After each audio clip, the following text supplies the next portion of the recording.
Hello everyone, how are you all? I hope so all are fine. So guys, अब ज़्यादा दिन नहीं रह गए आप लोगों के एग्ज़ाम में, बस कुछ ही दिन रह गए हैं. एग्ज़ाम आने वाले हैं आप लोगों के. So how was your preparation going on? I hope सो कि सबकी प्रिपरेशन बहुत अच्छी चल रही होगी.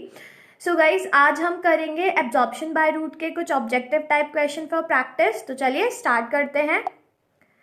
Guys, first question is girdling of a tree result in the death of the tree due to. Guys, जब हम ट्री की गर्डलिंग करते हैं, मतलब जो आउटर पोर्शन होता है ट्री का, उसको कट करते हैं, तो बाहर की साइड फ्लोएम प्रेजेंट होता है. और फ्लोएम आप लोगों को पता है कि फूड का ट्रांसपोर्ट करता है. ठीक है, तो यहाँ पर आ जाएगा स्टारवेशन ऑफ रूट. क्योंकि गाइस, जब फ्लोएम कट हो जाएगा तो जो फूड है वो ट्रांसपोर्ट नहीं हो पाएगा, रूट्स तक नहीं पहुंच पाएगा. तो जो रूट्स होंगी वो खाने की कमी की वजह से खत्म हो जाएंगी. तो यहाँ पर आएगा starvation of roots. Then next है the cell increase in volume if the external solution is. Guys, external solution जब कैसा हो? हाइपोटोनिक हो. क्योंकि हाइपोटोनिक मतलब बाहर पानी ज्यादा होगा तो सेल के अंदर पानी मूव करेगा और जो सेल होगा उसका वॉल्यूम इंक्रीज हो जाएगा. चलिए आगे मूव ऑन करते हैं. Now third question. Mineral salt are absorb by the roots from the soil in the form of very dilute solution. क्योंकि जो मिनरल सॉल्ट होते हैं वो वाटर में ही डिसॉल्व होकर मूव करते हैं.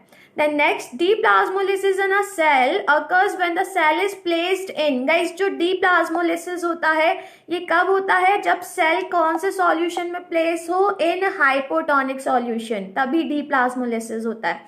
क्योंकि deplasmolysis का मतलब होता है कि जो सेल है जो श्रिंक हो गया है वो दोबारा स्वेल अप होने लगे. तो वो कब होगा? जब हम उस सेल को कौन से सॉल्यूशन में डालेंगे? हाइपोटोनिक में. Then next, transport of water in stem take place through. Guys, ये बहुत सिंपल क्वेश्चन है तो इसका आंसर होगा B option, that is xylem. Next question, transport of substances against the concentration gradient in the cell by using energy. Guys, energy को use कर तो कौन सा प्रोसेस होता है? That is active transport. चलिए आगे मूव करते हैं. Now seventh question, drooping of leaf of mimosa plant is due to. Guys, जो मिमोसा प्लांट होता है उसमें जो लीफ होती है वो ड्रूप कर जाती है due to change in turgor pressure. याद करिए, ये चीज मैंने आप लोगों को जब टर्गर प्रेशर समझाया था उस टाइम पे बताया था. Then next, a root hair is. Guys, जो रूट हेयर होता है वो एक्सटेंशन होता है ऑफ एपिडर्मल सेल. चलिए आगे मूव ऑन करते हैं. Now ninth question, some liquid is collected from the xylem in the stem of a plant which is present in the liquid. Guys, जब हम लिक्विड को कलेक्ट करते हैं जाइलम से तो उसमें लिक्विड के साथ साथ जो वाटर होता है उसके साथ साथ और क्या प्रेजेंट होता है? तो देखिए, जाइलम में जो वाटर होता है उसके साथ साथ मिनरल सॉल्ट्स का भी ट्रांसपोर्ट होता है. तो वाटर के साथ साथ उसमें इनऑर्गेनिक आयंस भी प्रेजेंट होता है. The next question, in which order does plant passes through the cell of a plant as the water travels from roots to leaf? Guys, water root से leaf में जा रहा है तो यहाँ पे करेक्ट ऑर्डर क्या होगा? तो देखिए, सबसे पहले आता है रूट हेयर. तो रूट हेयर कौन कौन से ऑप्शन में है? सी वाले ऑप्शन में और डी वाले ऑप्शन में. तो रूट हेयर के बाद जाता है रूट कॉर्टेक्स में, देन जाइलम में, देन मीजोफिल सेल में. तो गाइस, यहाँ पे ऑप्शन आएगा डी. पहले रूट हेयर में, फिर कॉर्टेक्स में जाता है, फिर जाइलम में जाता है, जाइलम के थ्रू ऊपर की साइड ट्रांसपोर्ट होता है, फिर लीफ में जो मीजोफिल सेल्स होते हैं फाइनली उसमें जाता है. चलिए नेक्स्ट आगे मूव ऑन करते हैं. Now 11th question, on a dry sunny day how does water vapors move from the stomata of a leaf. Guys, जब dry sunny day है तो जो water vapors होते हैं वो लीफ से बाहर जाते हैं और वो भी किस प्रोसेस के थ्रू? डिफ्यूजन के थ्रू. तो यहाँ पर आ जाएगा C option, out of the leaf by diffusion. क्योंकि डायरेक्टली एटमॉस्फेयर के कांटेक्ट में होता है वो, तो डायरेक्टली मूव आउट कर जाता है. Then next, how do carbon dioxide and oxygen move in and out of the mesophyll cell? Again by diffusion. क्योंकि प्लांट में जो गैसेस का एक्सचेंजमेंट होता है वो किसके थ्रू होता है? डिफ्यूजन प्रोसेस के थ्रू. ये चीज याद रखिएगा. Then next question, 13th question, guys अब यहाँ पे आप लोगों को टेबल गिवन है और यहाँ पे पूछ रहा है what are the important feature of osmosis. आपको ऑस्मोसिस के इम्पॉर्टेंट फीचर बताने हैं। तो देखिए ऑस्मोसिस में required a partially permeable membrane, yes ये तो चाहिए होती है पार्शियली परमेबल मेम्ब्रेन। तो यहाँ पर ए ऑप्शन में करेक्ट है ये और सी ऑप्शन में करेक्ट है, तो ऑब्वियसली इन दोनों में से कोई एक ऑप्शन है। Then next diffusion is involve, yes guys diffusion भी इन्वॉल्व होता है क्योंकि यहाँ पे वाटर के मॉलिक्यूल्स का मूवमेंट होता है from higher to lower concentration. तो यहाँ पर जो सेकंड है ये वाला ये भी करेक्ट है। तो देखिए सी वाले में ये क्रॉस लगा हुआ है तो दैट मीन्स ये ऑप्शन नहीं होगा, तो हमारा ऑप्शन क्या हो जाएगा A option. And required cell wall की जरूरत नहीं होती है ऑस्मोसिस में क्योंकि उसमें सेल मेम्ब्रेन की रिक्वायरमेंट होती है, क्योंकि जो सेल वॉल होती है वो तो फ्रीली परमेबल होती है।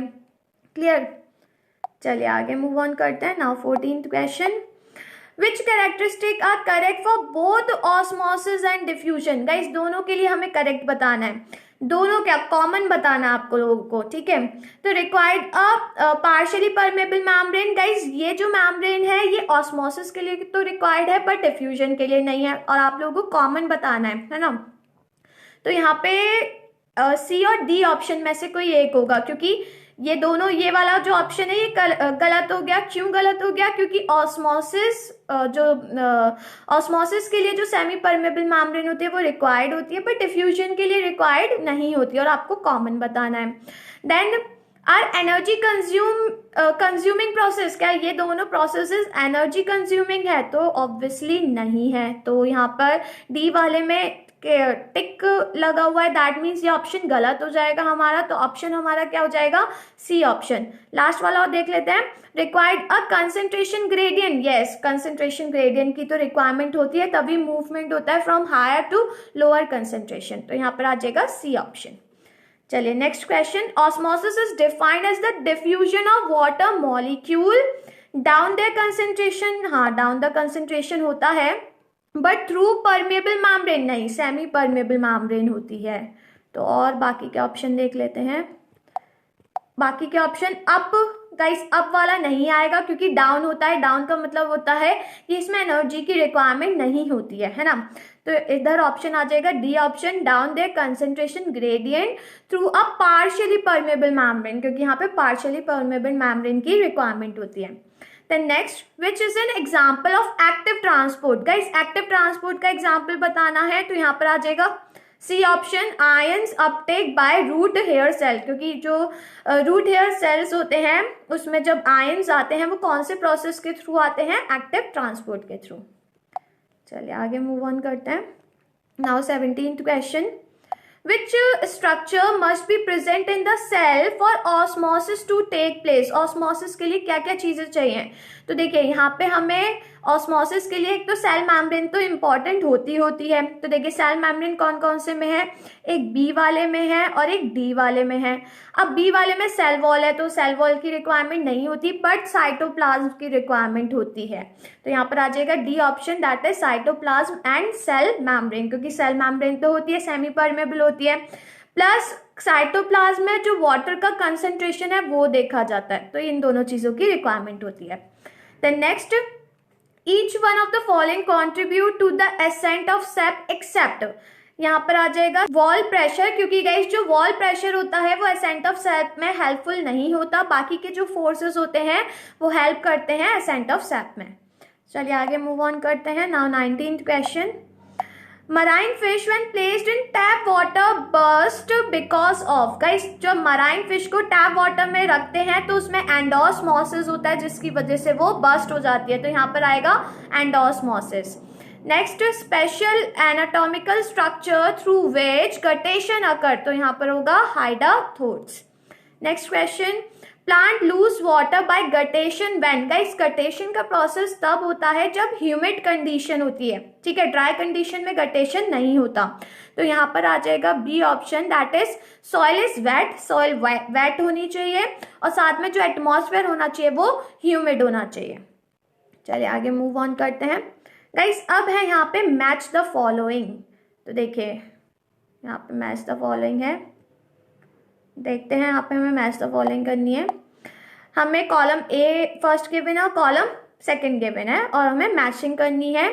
गाइस जो टर्जिट है, टर्जिट का मतलब यहाँ पे क्या हो जाएगा, देखिए इनटेक ऑफ मिनरल सॉल्ट ये नहीं होगा। Cell charged with water, yes guys जो टर्जिट है इसका क्या होगा, सेल चार्ज्ड विद वाटर, क्योंकि सेल के अंदर जब वाटर जाता है तब जाके सेल कैसा हो जाता है, टर्जिट हो जाता है।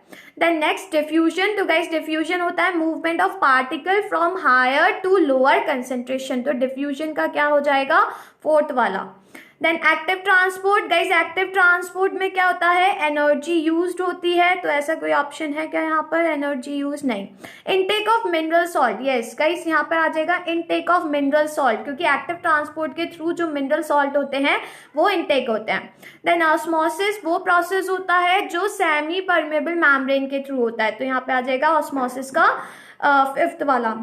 देन है टोनोप्लास्ट, गाइस टोनोप्लास्ट जो होता है वो लिमिटिंग मैम्ब्रेन होती है वैक्यूल की, जो वैक्यूल की मैम्ब्रेन होती है उसको क्या कहा जाता है, टोनोप्लास्ट कहा जाता है। क्लियर गाइस, यहाँ पे जो मैच द फॉलोइंग है यहाँ पे इन्होंने ऑप्शंस नहीं दिए हुए हैं, तो मैंने यहाँ पे ऐसी मैच द फॉलोइंग कर दिया, ठीक है।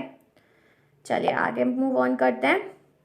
Now 23rd question, water form a very important constituent of the dash of the cell, guys यहाँ पर आएगा प्रोटोप्लाज्म। प्रोटोप्लाज्म का मतलब होता है cytoplasm as well as nucleus, क्योंकि जो साइटोप्लाज्म होता है उसके अंदर भी वाटर होता है और जो न्यूक्लियस के अंदर न्यूक्लियोप्लाज्म होता है उसमें भी वाटर प्रेजेंट होता है, तो दोनों के लिए ही होता है, तो यहाँ पर आ जाएगा protoplasm. Then next dash gives cooling effect in plants, guys cooling effect किसकी वजह से होता है, ऑब्वियसली ट्रांसपिरेशन प्रोसेस की वजह से। चलिए next question 25th question, guys again simple question है। In the process of dash water is used up in the green leaf as the raw material in the synthesis of glucose, guys ये कौन सा प्रोसेस है, photosynthesis. Next root hair contain, guys root hair में क्या होता है, cell sap. Then next question again simple question है, cell wall is, guys cell wall कैसी होती है, freely permeable. Then dash is the relative concentration of solute dissolved in solution which determine the direction and extent of diffusion, तो ये क्या होता है, tonicity। Then next question, now 2 question और रह गए बस। If a cell is kept in hypotonic solution dash अगर, गाइस अगर हम सेल को हाइपोटोनिक सॉल्यूशन में रखेंगे, मतलब बाहर पानी ज्यादा सेल के अंदर पानी कम, तो ऑब्वियसली जो वाटर है वो अंदर की साइड मूव करेगा और सेल स्वेल अप होने लगेगा, तो इस केस में क्या होगा, endosmosis. Then last question, dash is the pressure exerted by all the content on the cell wall, guys जो सेल के अंदर का कंटेंट जब सेल वॉल पे प्रेशर लगाता है तो उस प्रेशर को क्या कहा जाता है, टर्गर प्रेशर, और जब सेल की वॉल सेल के कंटेंट पे प्रेशर लगाती है तो उसको क्या कहते हैं, वॉल प्रेशर, तो ये चीज याद रखिएगा। क्लियर, तो गाइस आप लोगों ने देखा कि कितने सिंपल क्वेश्चन थे, बस थोड़ी सी प्रिपरेशन होना आप लोगों की जरूरी है, तो अच्छी तरह प्रिपरेशन करिए और साथ में प्रैक्टिस करते जाइए। तो अब मैं आप लोगों से मिलती हूँ मेरी नेक्स्ट वीडियो में, तो तब तक के लिए बाय बाय।